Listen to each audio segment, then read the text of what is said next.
Kalau secara lembaga, KPK tidak bisa diintervensi oleh lembaga, oleh pihak lain. Saya bicara soal ini ya, karena gini, akan kembali kepada orang per orang di KPK. Pimpinan KPK itu 5. Ini yang sering salah juga, seolah-olah KPK itu hanya dikendalikan oleh ketua KPK. Ketua KPK-nya baik, KPK akan baik. Ketua KPK-nya buruk, yang disalahkan juga ketua KPK. Dewan Kolonel bubar atau masih ada? Kalau ditanya itu, kalau dia organisasi mungkin saya bisa bilang bubar. Tapi kan dia bukan organisasi. Tapi kalau ditanya orang-orangnya masih ada nggak? Masih ada. Masih eksis di situ. Bahkan kami beberapa teman Dewan Kolonel itu yang dulu di Dewan Kolonel itu sering intens diskusi di lantai 7 itu. Ketua umum partai politik ketemu presiden tidak ngomongin politik. Yang jabatan politis nggak ngomongin politis, terus ngomongin apa? Masa ditanya apa kabar Pak Surya? Pak Pulang ya Pak Surya jawab baik-baik Pak. Oh ya gimana kabar sini? Masa begitu? Pasti ngomongin politik gitu loh. Melihat bagaimana sih pelaksanaan dan persiapan pemilu 2024. Regularitas pemilu yang dilaksanakan di Indonesia itu 5 tahunan.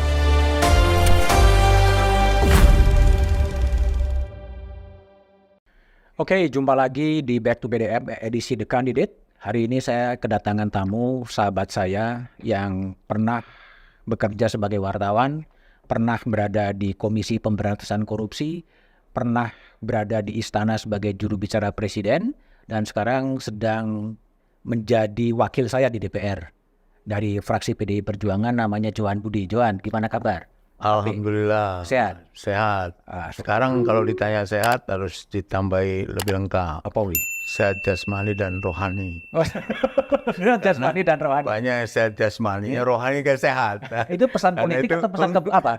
Enggak, kalau itu harus lengkap menjawabnya sekarang. Zaman sekarang ini harus lengkap lah. Oke. Jo, aku mau tanya nih. Ini soal pencapresan dan politik dan hukum ya. Ini sampean pernah di KPK lama sebagai jubir KPK itu berkaitan dengan pemeriksaan Muhaimin Iskandar di KPK yang sekarang orang menyebut ada politisasi hukum. KPK menjadi alat politik. Menurut Anda yang pernah berada di KPK seperti apa sebenarnya? Ya, sepanjang yang saya ketahui kalau lembaga KPK tentu tidak melakukan politisasi hukum. Tapi saya ingin menjelaskan gini. Ini kan ada kasus ya, kalau dari yang saya baca itu kasus TKI ya waktu itu ya, IT yang berkaitan dengan TKI ya. Dalam proses itu KPK kemudian menelusuri kasus itu lebih jauh lagi gitu. Sejak tahun 2012. Ini yang saya baca, yang saya lihat dari penjelasan juru bicaranya KPK. Sehingga kalau itu dikaitkan dengan pencapresan cawapresnya Caimin, saya tidak tahu apa yang ada di belakang itu ya. Saya tidak bisa menyimpulkan. Tapi saya ingin menceritakan gini. Di KPK itu kadang-kadang kasus memang bisa muncul ketika ada proses penyelidikan dan penyidikan yang dilakukan oleh KPK. Misalnya ada pengadaan barang dan jasa tahun 2020 misalnya, KPK kemudian melakukan penyidikan ternyata ditemukan oleh KPK itu tidak hanya terjadi di tahun 2020. Ngerti maksud saya? Tapi ternyata ini ada dugaan itu sampai ke belakang. Biasanya kalau dulu ya, saya nggak tahu KPK sekarang karena saya udah nggak di KPK. Kalau dulu itu ditelusuri oleh KPK dari hasil pemeriksaan yang dilakukan kepada saksi, apakah kepada tersangka di dalam kasus itu. Sehingga tidak heran kalau ada kasus yang kemudian terjadi tahun 2020, 2021 misalnya, itu bisa ditarik ke belakang kalau memang di dalam penyelidikan dan penyidikan yang dilakukan oleh KPK menemukan adanya dugaan terjadi tindak pidana korupsi yang dilakukan oleh siapapun itu mundur ke belakang. Dia nemu gitu, kira-kira gitulah. Karena itu pasti ditelusurin gitu. Nah, orang yang salah juga memahami orang dipanggil KPK itu kan tidak selalu pesakitan gitu. Tidak selalu pesakitan. Tidak selalu kemudian menjadi tersangka. Bisa jadi orang dipanggil KPK itu hanya untuk dimintai keterangan bagaimana posisi dia waktu itu untuk mengetahui dia sebagai pejabat seperti ini. Saya kasih contoh yang sering dulu ya, sering terjadi itu misalnya ada anggota DPR yang tertangkap tangan gitu misalnya.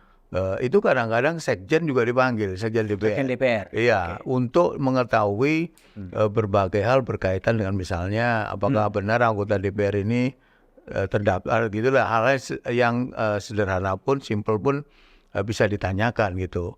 Tidak hanya kasus itu, tapi bisa terjadi pada kasus-kasus yang banyak. Itu bisa terjadi.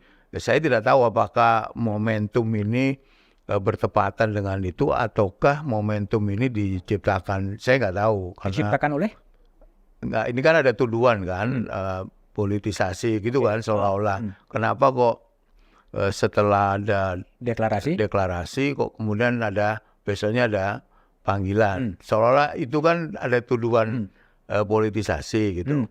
Tapi saya ingin menceritakan tadi itu loh, bahwa itu bisa aja terjadi karena begitu KPK menemukan kasus gitu ya tahun 2020 pengadaan itu, bisa juga dia menemukan informasi dan data yang kemudian dia kembangkan, gitu loh, sehingga tidak ada kaitannya dengan politik gitu. Jadi masa tenggang waktu laporan atau awal sampai sekarang 11 tahun itu sebenarnya pernah terjadi di KPK sebelumnya? Loh, bisa terjadi. Ini kan orang seolah-olah kan ini saya tanpa membela apapun ya. Ya. Saya karena saya pernah di KPK ya, secara lembaga tentu lembaga KPK tidak boleh, dan dulu menurut saya tidak ada politisasi hukum berkaitan dengan apa yang ditangani oleh KPK. Ini ya tadi Mas Budiman juga menyampaikan soalnya kok baru sekarang gitu. Baru sekarang. Ya itu tadi cerita saya itu. Jadi bisa jadi tahun 2020 KPK menyelidiki pengadaan barang yang terjadi 5 tahun 10 tahun sebelumnya. Itu bisa. Karena ya itu tadi ada pengembangan kasus. Kemudian ketika KPK dalam proses penyelidikan menemukan data dan informasi yang valid yang kemudian dikembangkan oleh KPK, kecuali OTT ya. Kalau berangkat dari OTT itu biasanya ya terjadi pada saat itu gitu. Kalau ini building case ya sebenarnya? Iya, ini kalau yang sekali lagi saya tidak tahu ya, saya hanya berdasarkan pada apa yang diterangkan oleh KPK. Kan dari proses penyelidikan. Kalau sekarang muncul polemik seakan-akan politisasi, seakan-akan menyasar, seakan-akan KPK jadi alat politik, menurut Johan apa yang terjadi seperti ini? Harusnya kita fair juga ya, ini fairnya itu. Kalau orang yang kita dukung bermasalah dengan KPK, kemudian tuduhannya pasti mengharap KPK politisasi. Sebaliknya, kalau ada orang yang justru kita menginginkan dia terpuruk, malah orang itu akan mendukung KPK, gitu kan logikanya. Apalagi kalau itu dikaitkan dengan politik. Sekali lagi, saya tidak tahu ya, ini apakah itu memang sengaja ada politisasi ataukah tidak. Tapi saya ingin menceritakan hal itu bisa terjadi tidak melihat momen yang sedang terjadi saat ini gitu loh. Itu bisa. Kenapa kok 2012? Itu tadi dia menemukan data dan kemudian melakukan proses penyelidikan jauh ke belakang. Bisa jadi keterangan saksi misalnya, atau bisa jadi dari proses KPK melakukan penggeledahan misalnya. Dia menemukan, oh ternyata pengadaan ini, proses ini terjadi tidak hanya di tahun sekarang. Itu bisa ke belakang. Itu biasanya kalau KPK akan ditelusuri. Nah, mungkin waktu itu Menteri Tenaga Kerjanya adalah Muhaimin Iskandar, dan Muhaimin Iskandar dipanggil bisa jadi hanya untuk dimintai keterangan terkait dengan posisinya waktu itu. Benar nggak itu? Gitulah. Kan tidak bisa kita kemudian menjudge gitu ya, bahwa ini pasti akan menjadi tersangka gitu misalnya. Bisa juga dia hanya diminta keterangan, sekali lagi saya nggak tahu ya seberapa datanya, tapi bisa jadi dia sebagai Menteri Tenaga Kerja tahun 2012 itu dimintai keterangan terkait dengan proses pengadaan yang terjadi 2012. Kalau pengalaman Johan yang lama di KPK, apakah berarti KPK sekarang itu memang betul-betul tidak bisa diintervensi oleh kekuasaan? Kalau secara lembaga, KPK tidak bisa diintervensi oleh lembaga, oleh pihak lain. Saya bicara soal ini ya, karena gini, akan kembali kepada orang per orang di KPK. Pimpinan KPK itu 5. Ini yang sering salah juga, seolah-olah KPK itu hanya dikendalikan oleh ketua KPK. Ketua KPK-nya baik, KPK akan baik. Ketua KPK-nya buruk, yang disalahkan juga ketua KPK. Padahal kalau kita merujuk pada undang-undang tentang KPK, pimpinan KPK itu kolektif kolegial, ada 5. Setiap keputusan itu ditentukan oleh, sekali lagi saya mengacu pada zaman dulu ya, oleh 5 pimpinan, tidak hanya oleh ketua KPK. Belum lagi di KPK itu selalu ada proses namanya expose. Zaman dulu itu melalui lidik ke sidik di expose, expose-nya itu melibatkan direktur penuntutan, direktur penyelidikan, direktur penyidikan, terus ada deputi dan ada pimpinan KPK kalau expose itu. Untuk menaikkan kasus menjadi penyidikan, kalau dulu, sekarang kan KPK bisa SP3, kalau dulu kan nggak bisa. Itu ditentukan oleh hasil expose itu. Pendapat-pendapat dari apakah itu jaksa, apakah itu penyidik, apakah itu penyelidik, keputusan akhir ada di pimpinan KPK. Itu dulu. Johan kan selalu menyebut dulu. Kalau sekarang? Ya saya kan nggak tahu. Nggak tahu sekarang. Tapi kalau undang-undang kan sebenarnya dia udah menjadi rumpun kekuasaan eksekutif. Nah ini saya mau menceritakan soal revisi ya. 30 2002 tentang KPK kan kemudian direvisi. Kenapa saya selalu menyebut dulu itu? Karena dulu acuannya adalah 30 2002 tentang KPK. Sekarang kan 19 tahun 2019. Nah ini banyak perubahan yang orang tidak sadar ya, bahwa perubahan itu membuat, sekali lagi tentang soal lembaga ya, membuat KPK kurang bergas dibanding 30 2002. Apa yang menyebabkan itu? Satu, tadi udah disebut ya, pegawai KPK ASN.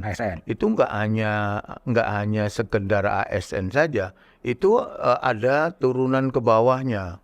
Ya, aturan-aturan yang kemudian mengubah di KPK. Apa itu? Nah, pegawai KPK harus nurut undang-undang ASN kan? Karena dia ASN. Kemudian yang kedua SP3. Ini ada pengaruhnya menurut saya. KPK bisa SP3. Bolehlah orang ngomong soal kan kalau orang nggak tertangkap salah, nggak bisa SP3 gimana, kan melanggar HAM dan lain sebagainya. Itu juga mengubah SOP, mengubah banyak hal ya. Yang ketiga, Undang-Undang 19 2019 itu juga memekarkan organisasi KPK. Sekarang banyak itu deputinya lebih banyak. Sekali lagi itu juga mengubah SOP yang ada di KPK. Apakah kemudian itu tadi KPK menjadi dipolitisasi ataukah tidak? Menurut saya depend on yang mimpin tadi. Dan yang mimpin itu nggak hanya ketua KPK gitu loh. Saya kadang-kadang ditujukannya itu hanya kepada ketua KPK. KPK bagus, KPK jelek itu. Sebenarnya kan 5 pimpinan KPK itu yang membawa lembaga KPK. Kalau Johan pernah di anggota Komisi 3 DPR dulu pernah mengatakan semacam usulan ada omnibus law untuk pemberantasan korupsi. Itu idenya gimana sebetulnya? Ya, gini, ini sempat saya sampaikan ke Pak Presiden Jokowi waktu itu ya. Saya melihat sekarang KPK tidak ada bedanya dengan polisi dan jaksa.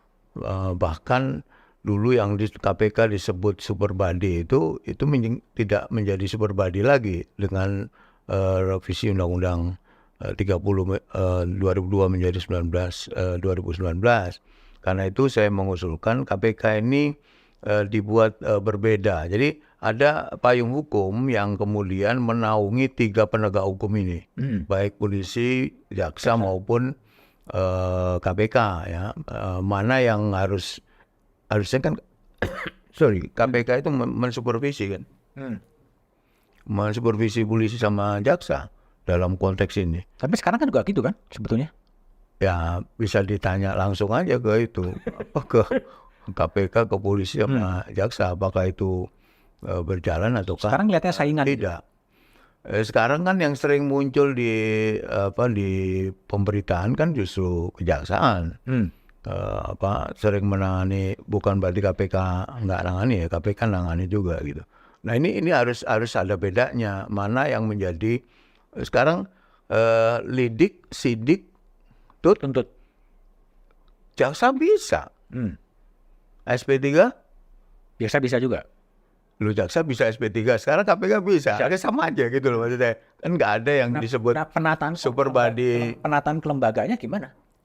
Ya itu makanya ini harus ada payung hukum yang waktu itu saya sebut sebagai omnibus law itu untuk KPK ini sebagai leadernya lah di situ. Jadi yang ngatur semua proses pemberantasan korupsi itu yang undang-undang omnibus ini mengatur ketiga lembaga itu, mana yang domainnya KPK, mana yang KPK harus diberi lebih ya kewenangannya, bukan apa-apa karena KPK ini kan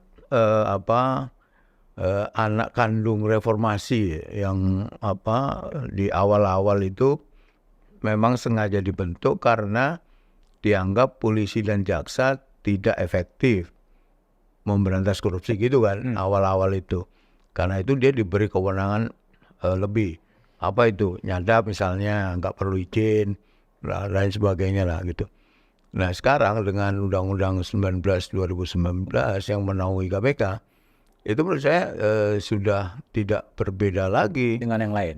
Lembaga KPK itu dengan polisi dan jaksa. Itu yang memunculkan pernyataan dari Ketua Umum PDI Perjuangan Ibu Megawati, dia dibubarkan saja lah, udah nggak efektif itu.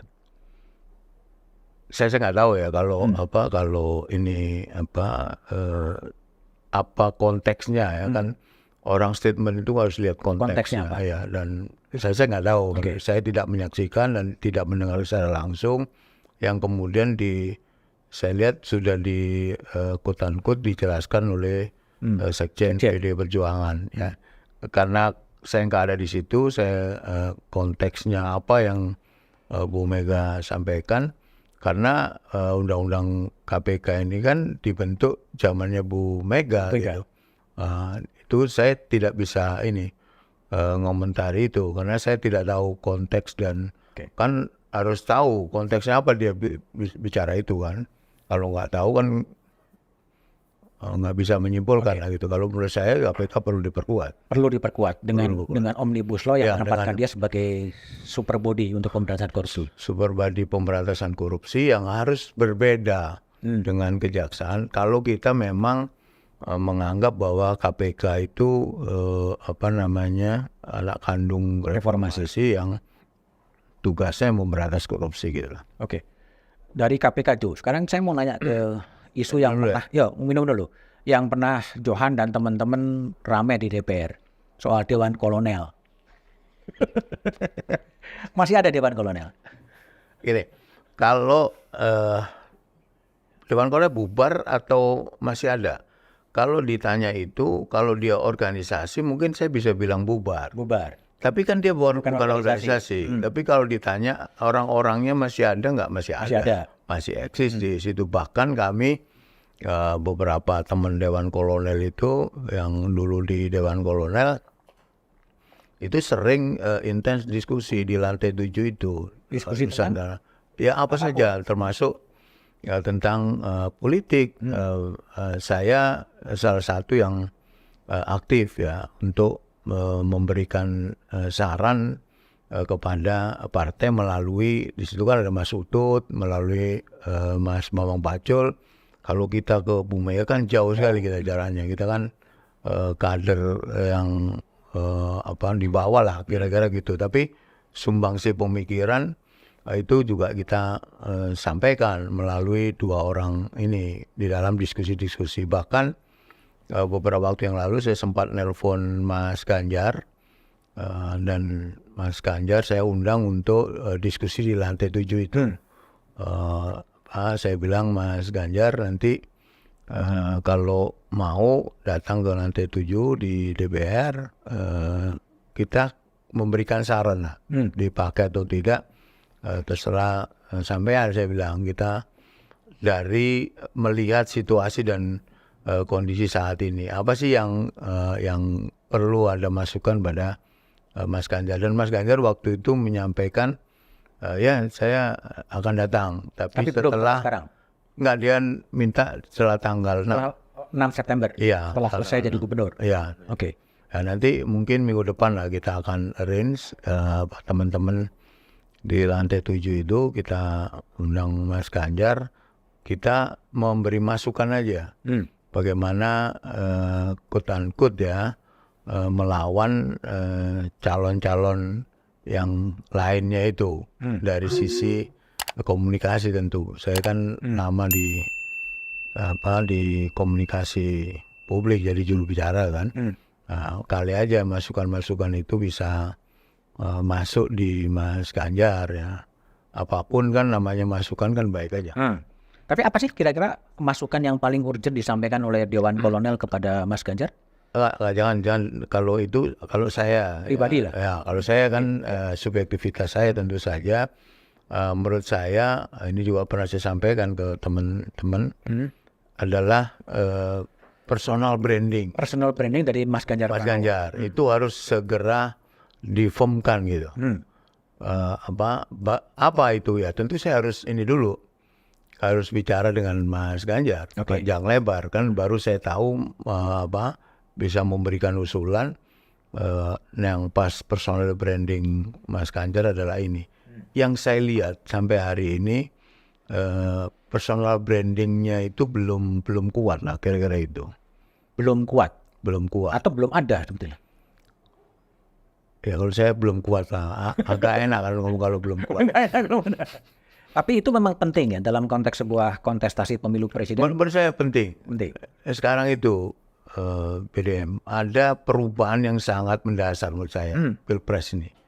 Kalau dulu itu orang kan menjual gagasan dan ide pribadi masing-masing kan. Kalau sekarang saya lihat nggak begitu.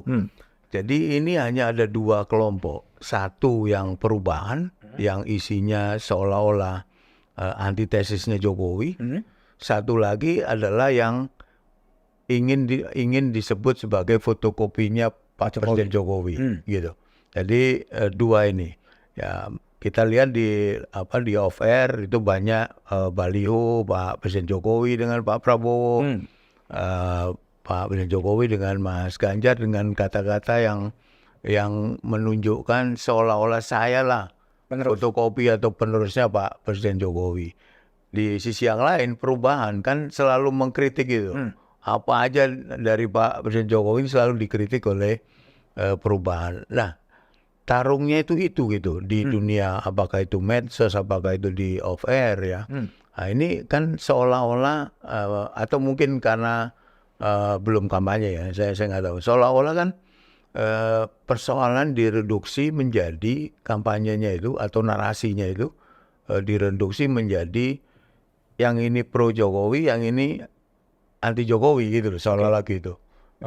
Nah, publik nggak disuguhi oleh apa sih genuine ide gagasannya capres-capres ini. Idenya nggak ada, gagasannya nggak ada, personal brandingnya juga nggak ada seperti sekarang. Ya menurut saya itu tadi apa narasi yang dibangun kok itu gitu loh maksud saya. Ini sebagai orang ini subjektivitas saya ya. Mungkin orang bisa beda pendapat ya. Tidak apa sih gagasannya Pak Prabowo untuk Indonesia ke depan misalnya. Apa sih gagasannya Mas Ganjar untuk Indonesia ke depan? Apa gagasannya Mas Anies untuk ke depan Indonesia itu? Bukan berarti gini.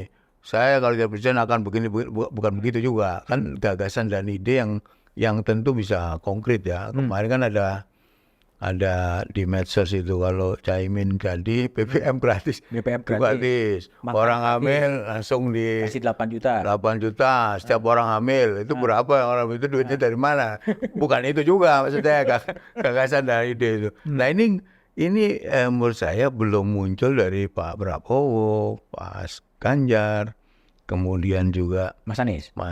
Ini subjektivitas saya dan saya melihat dari jauh ya, bukan sebagai kader PDI Perjuangan yang tentu tegak lurus kepada Bu Megawati Soekarno Putri yang sudah memutuskan Mas Ganjar. Oke, kalau Mas Ganjar tadi disebut personal brandingnya kurang kuat gitu. Kalau Johan lihat kalau Pak Prabowo dan Anies sudah ada personal brandingnya.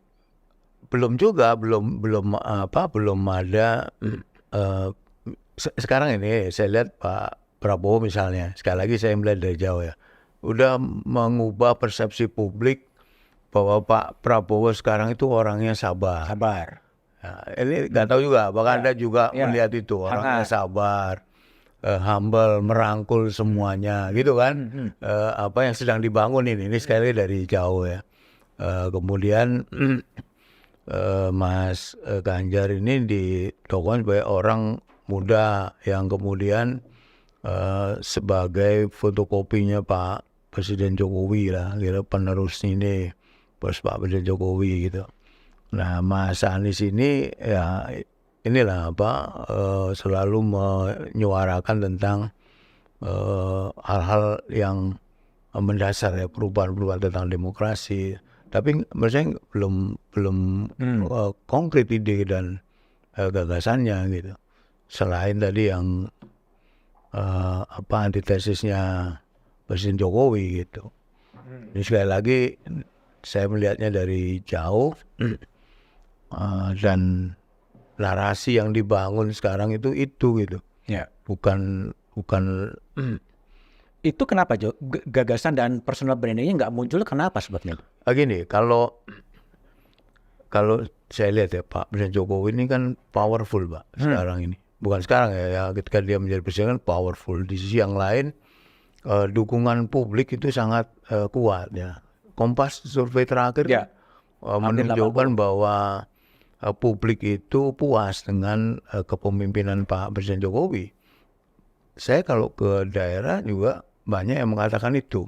Ini kan survei. Kalau saya kan langsung ke daerah, mengatakan bahwa rata-rata mereka puas dengan apa yang dilakukan oleh Pak Presiden Jokowi. Bagaimana mereka tidak merasa puas? Ada PKH, PIP, kemudian kemarin ada bantuan beras dan lain sebagainya gitu.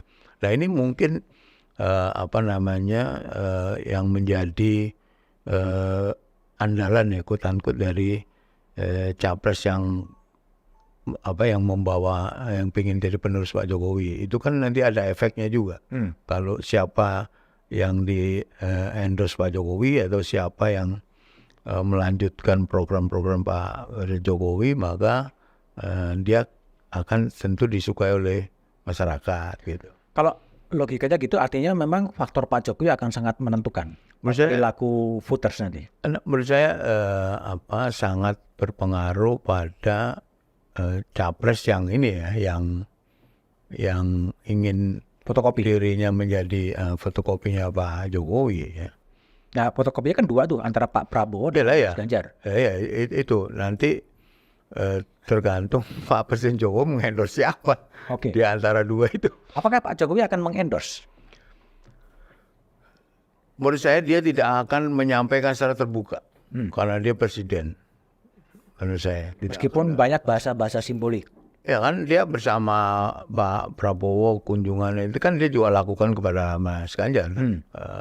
Kemana-mana juga dia pernah bareng sama Mas Ganjar. Bahkan kode-kode awal-awal ya sebelum Mas Ganjar ditetapkan PDI Perjuangan sebagai capres, kan kita masih ingat rambut putih dan lain sebagainya itu kan secara simbol Pak Jokowi kan dulu itu kan mengendorse Mas Ganjar sebenarnya sebelum diputuskan oleh PDI Perjuangan sebagai capres. Ini sekali lagi saya mencoba membaca dari pasal-pasal ya peristiwa itu ya. Karena saya tentu tidak tahu apa yang terjadi di DPP di Tengkumar ya, atau di DPP karena saya bukan pengurus DPP dan saya hanya kader ya. Tapi saya ada di fraksi yang diskusi-diskusi soal itu gitu. Sehingga melihat dan survei buat Mas Ganjar, ini Kompas kan juga melakukan survei kan tinggi sekali dia sebelum diputuskan sebagai capres oleh PDI Perjuangan kan, yang Pak Presiden menyampaikan rambut putih itu artinya bekerja keras dan lain sebagainya. Tapi sebaliknya juga Pak Jokowi juga pernah mengatakan waktu di Bandung di Pindad gitu, di depan Pak Prabowo nyetir, Pak Erik di sampingnya, Pak Jokowi di belakang, dan mengatakan bahwa sopirannya enak, manis, nyaman gitu. Ya, Pak Presiden kan seneng simbol. Seneng simbol. Iya. Seneng simbol-simbol yang saya yakin Pak Presiden Jokowi itu sangat sadar 1000% bahwa yang dia keluarkan kata-kata, yang dia gestur dia, kemudian baju dia gitu misalnya dengan itu saya yakin Pak Presiden ini sadar benar bahwa itu publik akan mempersepsikan seperti yang dia inginkan. Sehingga dia sama Pak Prabowo, sekarang sama Mas Ganjar, itu kan dua-duanya kan, bahkan di dapil saya aja yang di Ngawi, Magetan, Ponorogo, Pacitan, itu ada juga gambar Pak Prabowo dengan Pak Jokowi. Ada kata-katanya wis wayahe Pak Prabowo gitu kan. Banyak yang ada kata-kata itu. Demikian juga gambar Pak Presiden Jokowi dengan Mas Ganjar itu. Apakah dengan mainkan dua, kadang-kadang ke Mas Ganjar, kadang-kadang ke Pak Prabowo, ini masih menunjukkan bahwa Pak Jokowi, Presiden Jokowi belum menentukan sebenarnya arah politik ke depannya itu? Ya, menurut saya Pak Presiden mencoba sekali lagi dari jauh, mencoba untuk yang dua ini adalah all the President man. All the President man. Kira-kira begitulah. Ini sekali lagi di persepsi saya persepsi dari jauh, subjektif. Saya dari jauh melihatnya. Jadi ini jadi juga itu orang saya gitu. Oh, akan mendorong kepada putaran kedua gitu, kira-kira? Ya nggak tahu saya apa itu putaran kedua apa. Ya kita kan nggak tahu hasil nanti. Tapi tadi ada pertanyaan itu kenapa dua itu? Ya itu tadi ingin menunjukkan bahwa yang di pikiran Pak Presiden Jokowi mungkin ya, itu adalah Ganjar menang, Prabowo menang, tetap orang saya gitu, seolah-olah gitu. Tetap orang saya, dan kemudian keinginannya adalah melanjutkan kebijakan-kebijakan yang diambil oleh Presiden Jokowi. Ya paling enggak legasi dia soal IKN gitu ya, Ibu Kota Nusantara itu, dan pembangunan yang sudah dilakukan oleh Pak Presiden Jokowi itu bisa berlanjut. Itu kan diungkapkan sendiri ya soal itu kan. Saya cawe-cawe ada loh kata-kata itu kan. Iya banyak, saya mau dalam rangka untuk itu sebenarnya.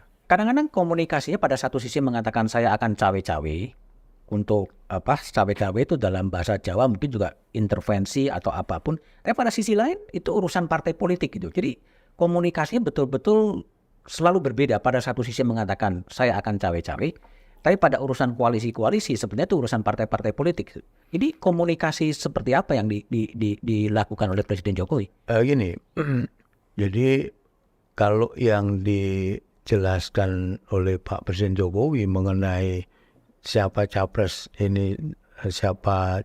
itu, itu kan dia menyampaikan bahwa itu memang benar, itu kan urusan ketua partai kan. Kan nggak ada yang salah yang dia sampaikan. Tapi itu berbeda dengan konteks saya akan cawe-cawe, ngerti ya?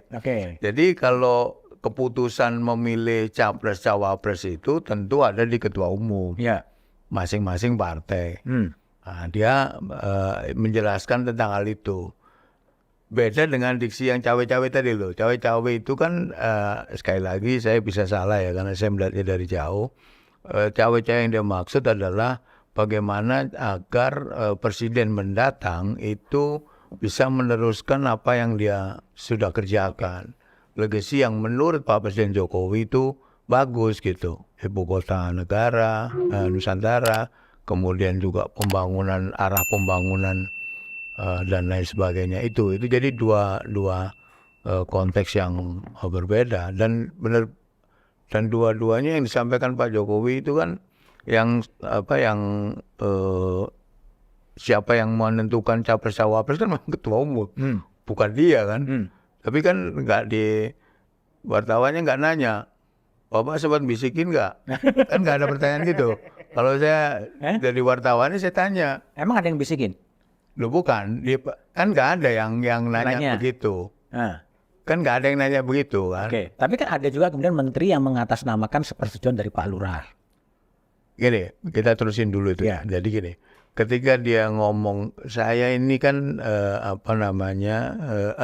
yang memutuskan capres cawapres itu kan para ketua umum partai, bukan saya. Nah, wartawannya harusnya nanya, tapi Bapak bisikin nggak? Ketua umum partai gitu, misalnya gitu, atau mau beri saran nggak gitu? Kan nggak ada pertanyaan gitu. Jadi jawaban Pak Presiden ya benar juga kan, ya memang benar yang memutusin itu gitu. Kalau ada wartawan, Bapak ini nggak, ya terserah jawabnya jujur apa enggak. Tapi kalau itu berlanjut misalnya, tapi Bapak memberikan saran enggak? Nah, karena dia ketemu sama ketua umum parpol, terakhir ketemu Surya Paloh, ketemu ketua umum partai kan. Ya, terus yang diomongin apa? Ya nggak masuk akal kalau ketemu Surya Paloh nggak ngomongin politik. Yang kurang percaya gak? Yang kurang bener wartawannya. Bukan, percaya gak? Enggak, jawaban itu percaya gak gitu loh. Ini kan makanya. BDM ini kan wartawan senior, Pak. Jadi yang kurang saya pernah jadi wartawan. Jangan nyalain wartawan, nanti saya dikepuki. Bukan ini. Saya kan seandainya waktu itu ada wartawan yang menanyakan itu. Ya kita tunggu jawaban dia apa gitu misalnya. Karena misalnya ketemu Surya Paloh gitu, kan kita nggak ngomongin politik kok. Ketua umum partai politik, ketemu presiden, tidak ngomongin politik. Yang jabatan politis, nggak ngomongin politis, terus ngomongin apa? Masa ditanya apa kabar Pak Surya? Gitu, Pak. Pulang ya. Pak Surya jawab baik-baik Pak. Oh ya, gimana kabar sini? Masa begitu? Pasti ngomongin politik gitu loh. Sampai sekali saya tanya, apa definisi politik itu? Sekarang kan udah campur aduan antara hukum dan politik. Jadi pertanyaannya tadi kan politisasi hukum. Definisi hukum itu apa? Definisi politik itu apa? Kan cair Pak sekarang itu. Enggak bisa kita kota ini politik, urusan ini hukum. Nggak bisa begitu, karena pertanyaannya itu bisa nyampur gitu loh. Campur aduk. Ya. Jadi politik dan hukum jadi. Tapi kalau tadi kan Johan mengatakan kalau ketua umum partai politik kemudian bertemu presiden, nggak mungkin lah nggak ngomongin politik. Nah, Johan sendiri kan tanggal berapa ya? 26 Agustus ketemu dengan presiden. Kalau itu lain Pak, saya nganterin undangan kalau itu. Saya minta izin menghadap Pak Presiden Jokowi. Sewaktu itu beliau menyediakan waktu. Saya nganterin undangan Bapak, saya mau mantu itu. Waktu itu beliau ngomong insya Allah hadir. Nah, Johan hari apa gitu, saya sampaikan lah. Itu. Tapi judul wartawan nulis saya keluar udah John Budi panggil banyak. Tapi udah saya jelasin bahwa itu nggak ini. Oke. Gitu. Tapi itu juga nggak ngomongin politik juga. Ya kan nggak sekedar nganterin undangan lah. Nah, terus? Pasti kan saya kan pernah lama di Iya, sana. makanya. Ya saling tanya-tanya kabar, terus tanya-tanya Pak gimana nih pilpres, gitu-gitulah. Terus, tapi nggak mungkin saya ceritakan di podcast ini lah. Tapi Saya juga nanya-nanya. Beliau juga jawab-jawab gitu. jawab. Iya, jadi kemarin itu tujuannya memang nganterin undangan lah. Tapi kan setelah nganterin undangan kan sempat ngobrol lah. Ya ngobrol politik tapi tidak diceritakan. Ya ngobrol, ya saya nanya, beliau memberikan informasi. Beliau nanya, saya memberikan informasi gitu. Tapi kan nggak bisa diceritain sih. Tapi menunjukkan inklinasi arah dukungan. Tapi saya yakin bahwa Presiden Jokowi tidak akan secara terbuka ya, Tidak menyampaikan bahwa saya mengendorse si A atau si B. Saya yakin enggak. yakin dan sebaiknya tidak. Menurut saya sebaiknya tidak. Ada Presiden. Tapi kan gini, dalam beberapa kali ketemu dengan PSI juga mengatakan perintahnya adalah ojo ke susu. Semuanya masih sangat cair itu. Ini jadi kalau dari Johan yang pernah mendampingi Pak Jokowi ketika Pak Jokowi mengungkapkan semuanya masih cair, apakah kemudian ini masih akan banyak sekali perubahan-perubahan? Saya yakin perubahan itu tidak mingguan, Pak. Tidak mingguan. Bisa harian. Bisa harian. Coba Anda bayangkan. Ketika ulang tahun PAN. Sore ya.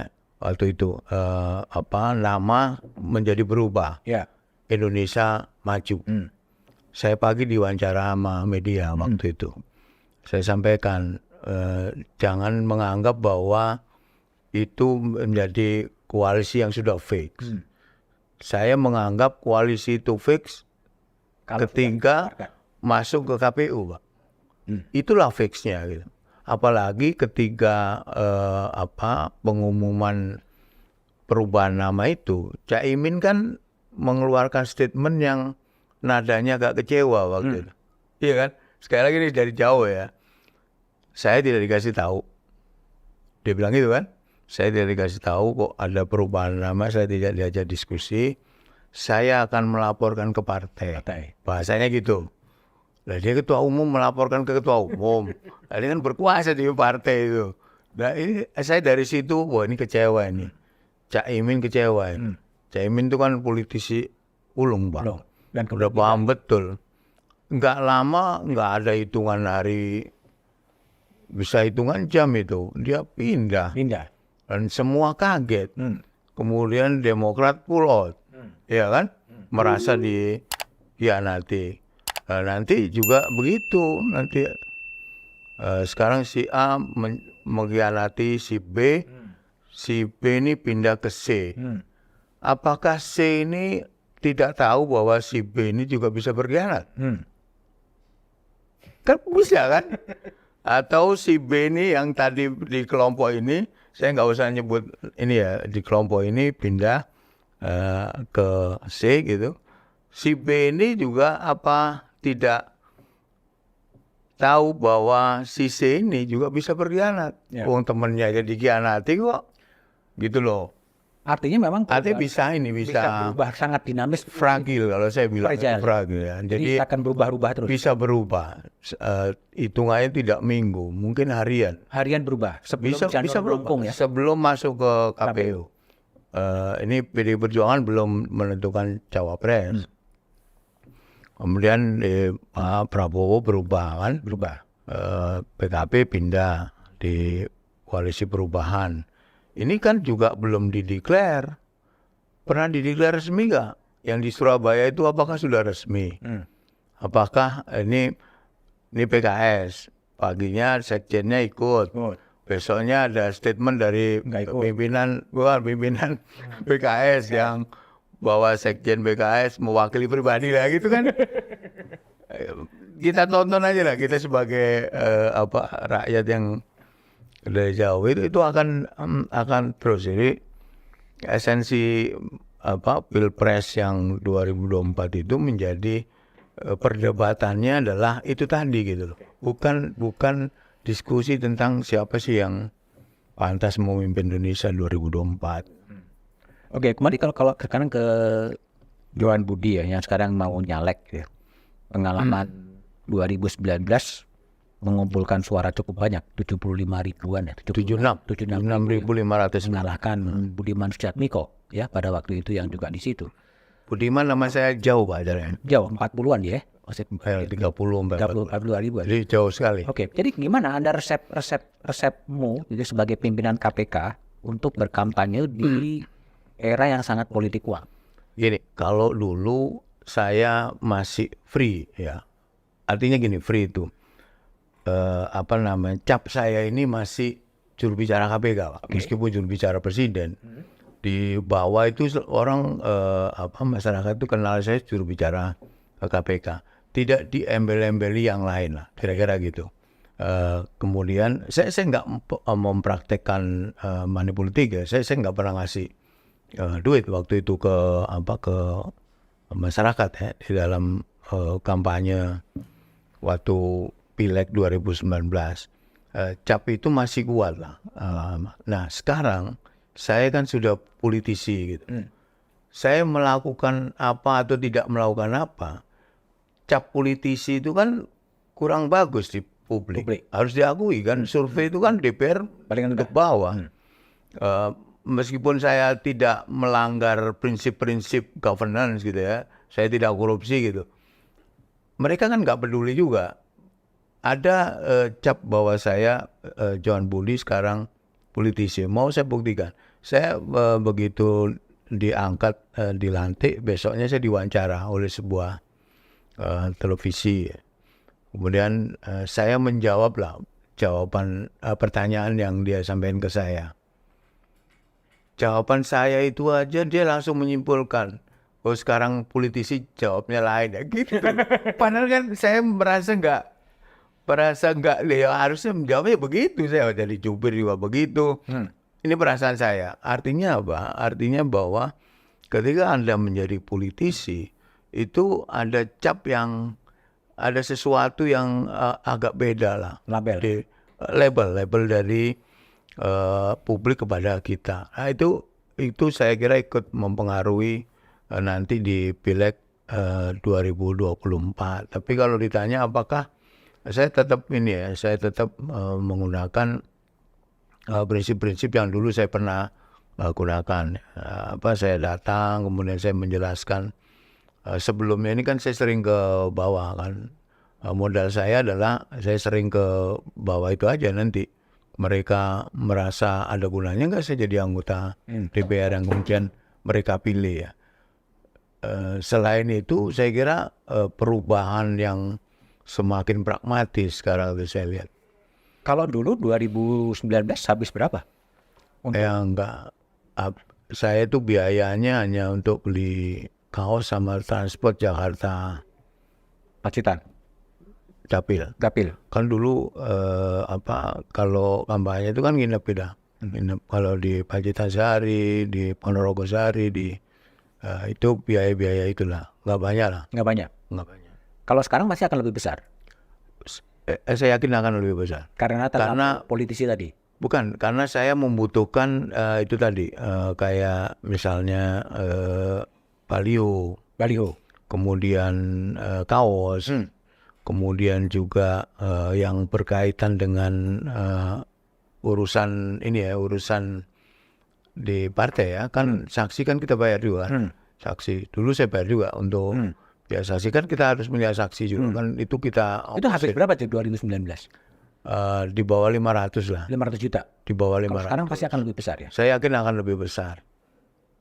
Tapi tidak. Dulu kan saya nggak masang-masang baliho gitu-gitu. Nah, kenapa sekarang? Nggak banyak. Kenapa sekarang harus pasang?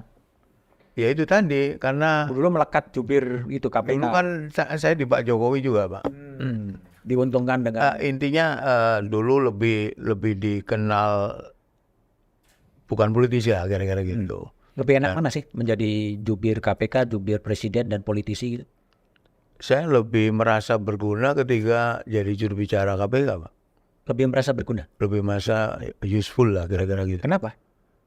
Ya itu kan kamu nanya merasa ya gitu kan yang merasa. Ya, kenapa lebih merasa useful sebagai jubir KPK? Iya itu saya banyak gunanya gitu di KPK itu. Jadi saya ikut pemberantasan korupsi meskipun saya hanya ngumumin ya. Tapi ada ini Lebih merasa berperan ya.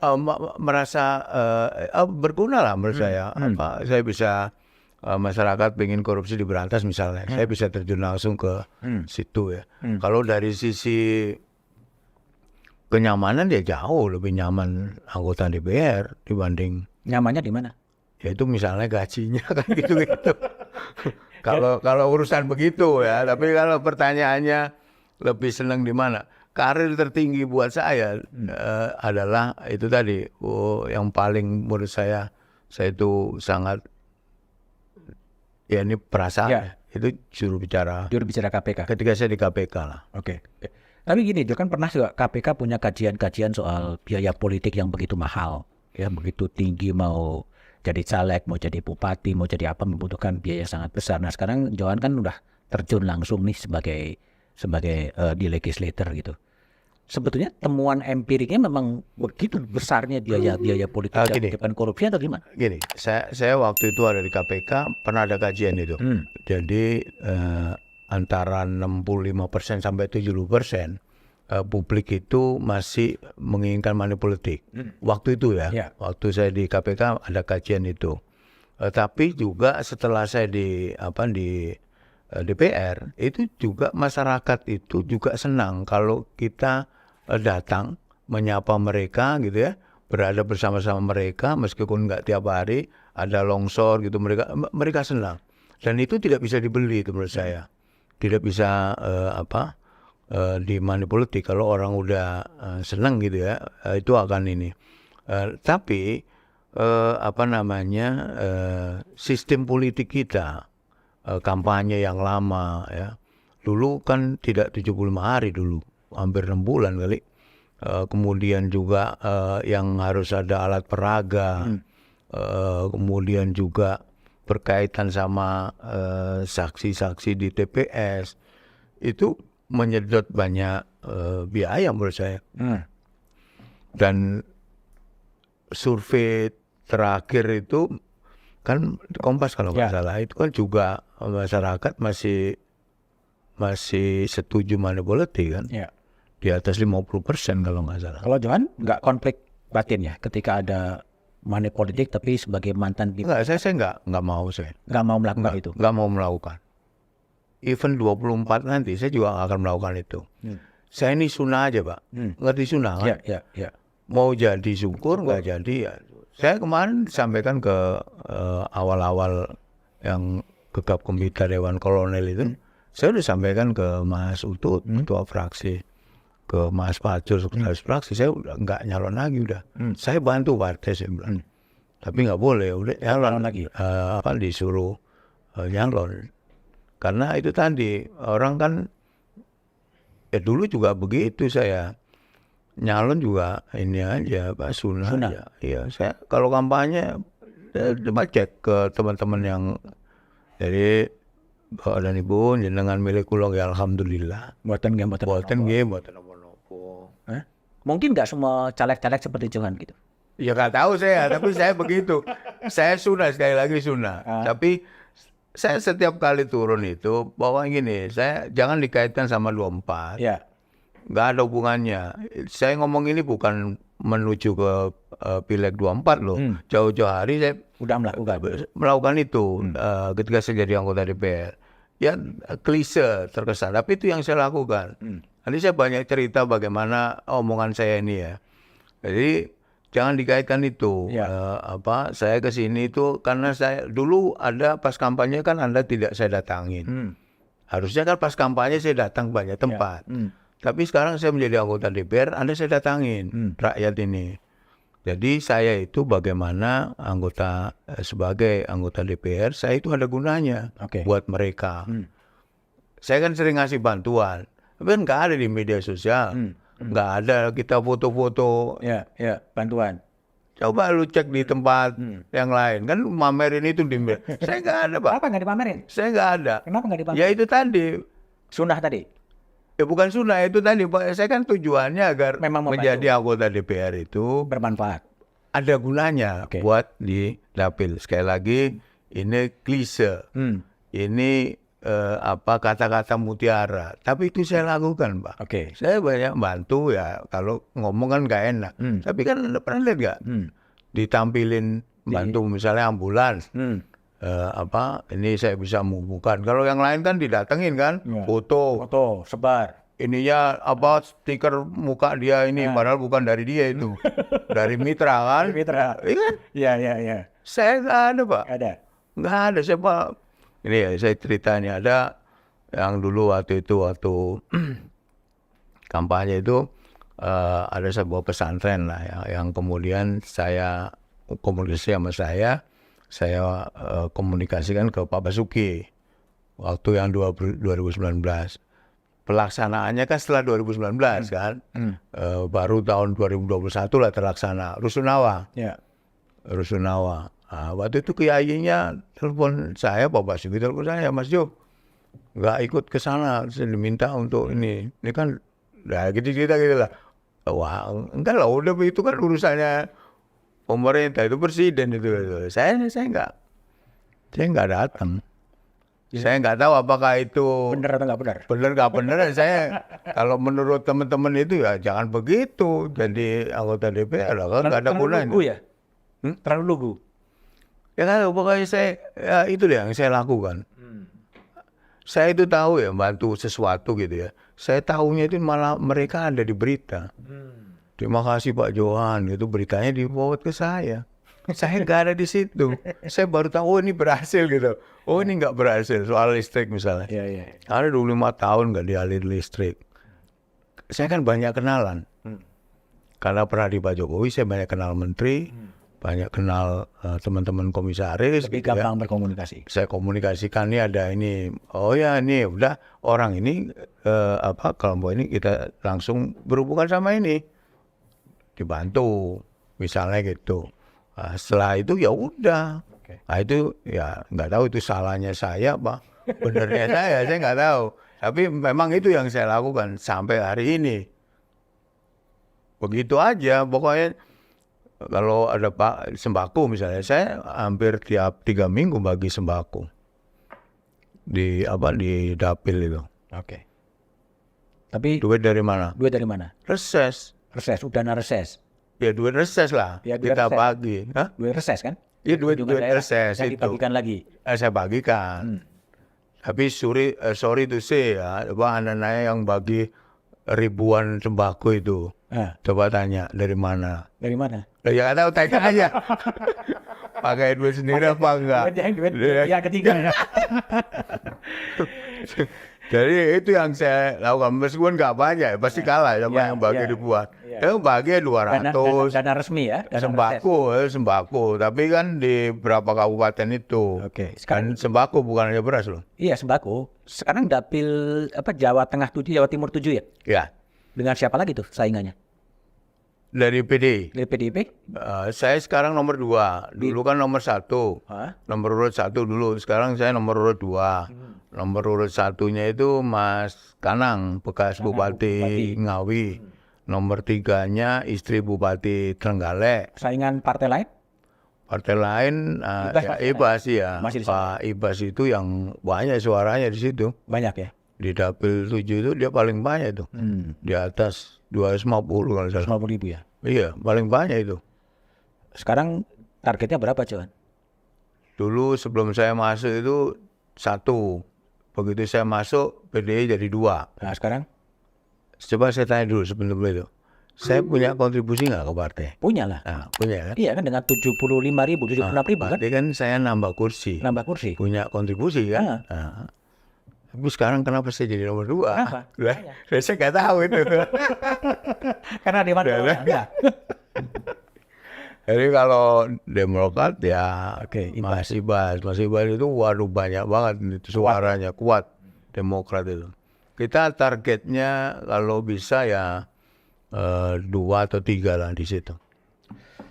Oke, Johan, thank you telah bergabung di Back to BDM. Jadi silahkan amati dan cermati pikiran-pikiran dari Johan Budi Mau setuju, mau tidak setuju bisa juga memberikan komentar di kolom komen. Melihat bagaimana sih pelaksanaan dan persiapan pemilu 2024. Regularitas pemilu yang dilaksanakan di Indonesia itu 5 tahunan.